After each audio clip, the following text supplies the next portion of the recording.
we were all very much looking forward to hearing and seeing and experiencing another Francis Ngannou fight this weekend. He was supposed to fight in Edmonton against one Junior dos Santos, but unfortunately Junior dos Santos was pulled from the card because he was provisionally suspended by the United States Anti-Doping Agency. And unfortunately, perhaps given the fact that the heavyweight division is relatively shallow these days, they could not find a suitable replacement for one Junior dos Santos against Francis Ngannou, who is oh so close, in my opinion, to fighting for the belt. So we wanted to check in with the Frenchman and see where he's at and see what's next and just talk to him about not fighting this weekend. He joins us now via the phone. Francis, are you there? Yes, I'm here, sir. How are you doing? I'm doing great, Francis. It's great to have you on the program, and I know you're very busy today, so thank you very much for the time. You're welcome. So you were supposed to be fighting in just a few days, in 4 days in Edmonton. Unfortunately, it's not happening. When you found out that Junior was getting pulled from the card, what was your reaction? You know, I feel too bad because I was waiting too much about that fight. And even today, since yesterday, I just think about how the next event was the 215, and just think about that was my moment was coming, will coming soon, and I feel like I missed this one. It's still like this. I still like disappointed. You know, it's not easy sometimes to be preparing to some fight like three months, and then after it doesn't happen, but. I know some fighter used to have this situation, but when you never had it, you didn't know how difficult is it. And then basically when you are waiting more for the fight, because this was this supposed to be some very big fight for me, who can push me up. Yes. I was surprised when Junior accepted this fight, coming off the knockout loss to Stipe Miocic. I felt like it was a bad matchup for him to go in there against you, who's doing so well as of late. Were you surprised as well? I'm not the matchmaker. Everyone do what you want, but Junior also a great fighter. You know, he's coming back to the knockout, but. Obviously, for that fight, I was bet to Junior, but is it what is it? Everything can happen. So that doesn't mean it's something move on Junior. Junior is the same, but no, I think he's a great fighter. He's a good fighter, and like everyone, he like exciting fight. He like challenge.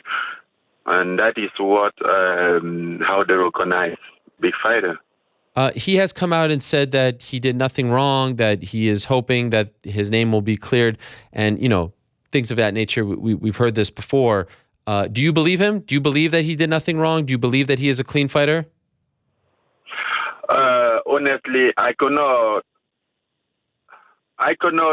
say yes, I believe it, but I could not judge you. You know, this is some situation who can happen to everyone, because people always like when they talk about supplement or because they're gonna give you some a little check or whatever, like 1,000, 2,000, and they give them product. They just took it to not check about it, and sometimes they even go the booking by themselves to just find the best thing, but they really don't check about that.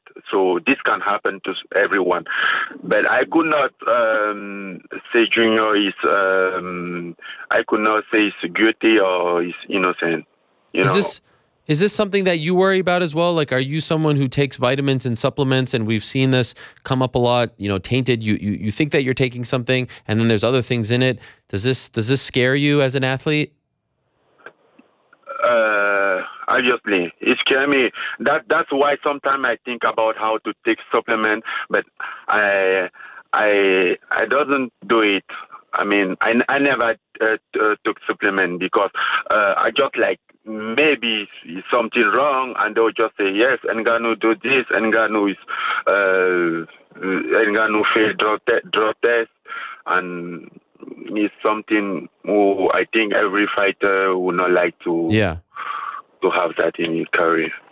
How close were you to getting a new opponent for 215? Did they present any options your way after JDS was pulled from the card? After JDS was pulled to the card, there was not all the top 10. I mean, almost the top 15 was booked, and then the only one was available was over him, and he said his injury and he's just become that for the third time, so he took a little bit time for his family. Yes, so but I hear like he's open for some event like in December or November. I don't know. Is that what you're thinking? I don't know. I'm thinking for everyone. They can give me even Stipe right now. I want Stipe. Yeah. You want to go for the belt. Forget all these other guys. I want to go for the belt, and then after I could pick all these guys who become the contender, the potential challenger. Yes, but I took Stipe first. I mean, since January, I didn't have fight, so now we need to go forward. Yeah. Are you kind of getting a little anxious? I mean, you haven't fought since January, but you haven't been injured. You've kind of just been waiting. This fight falls through. Do you feel like you're wasting time here? Like you want to get back on that horse? Like I'm wasting time where? Because you're not. You could have had 3 fights in the span of the last 8 months or so, right? I mean, you could be a lot more active. It's not like you were injured, but yet you've only fought once this year. No, but also I took the time to move. I think the gift I would need that time to move. Move was not that easy, to leave some country and go to somewhere. Sure. You need to plan it. You need some time to organize, to figure it out. Have you found a team in Las Vegas? Who are you training with now? Not yet. Not yet. With my team, I'm still in my team in Paris, but I'm training with Dewey Cooper. We do some stuff, and then I work my wrestling and jiu-jitsu other way. So, but you aren't a part of a specific gym out there or a specific team. You're kind of just doing your own thing. Why not? Why not?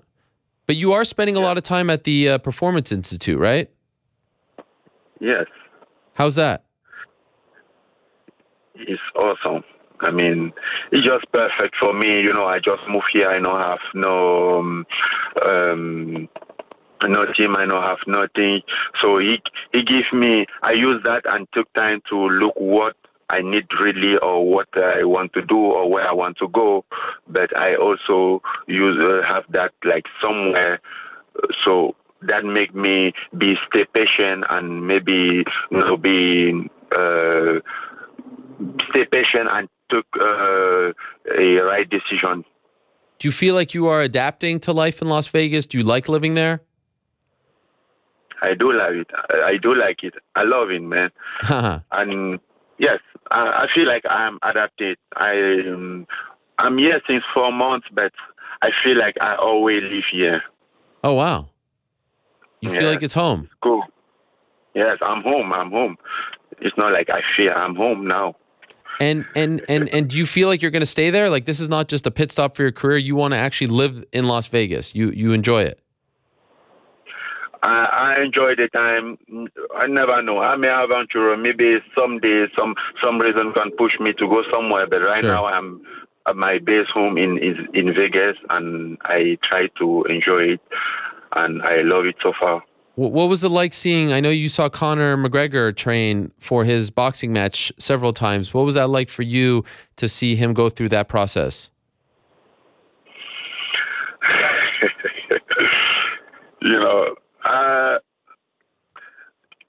That was I think that was the beginning for some new business in combat sport, like boxer with MMA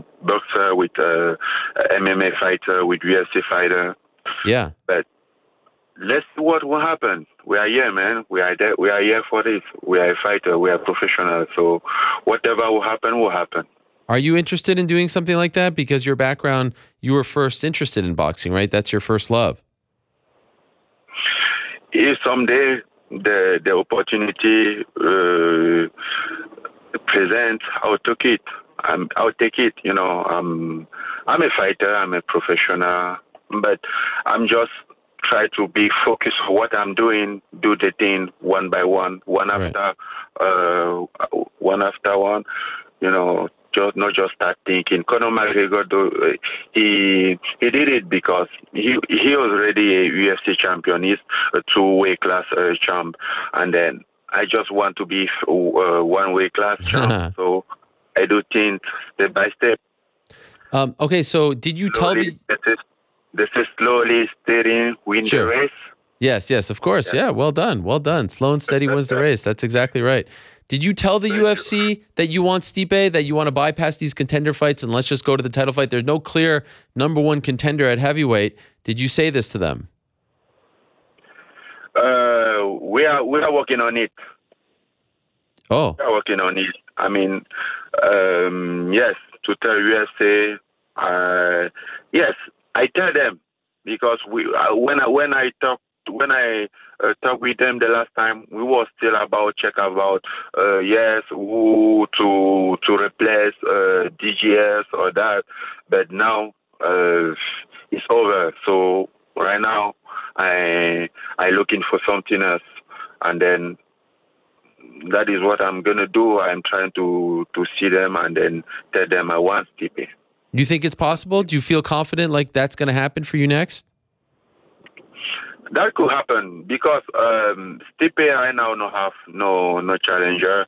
I suppose like I hear in rumor like he's gonna fight John Jones, and now John Jones is pulling out, so you know have no opponent right now. Right. So let's do it.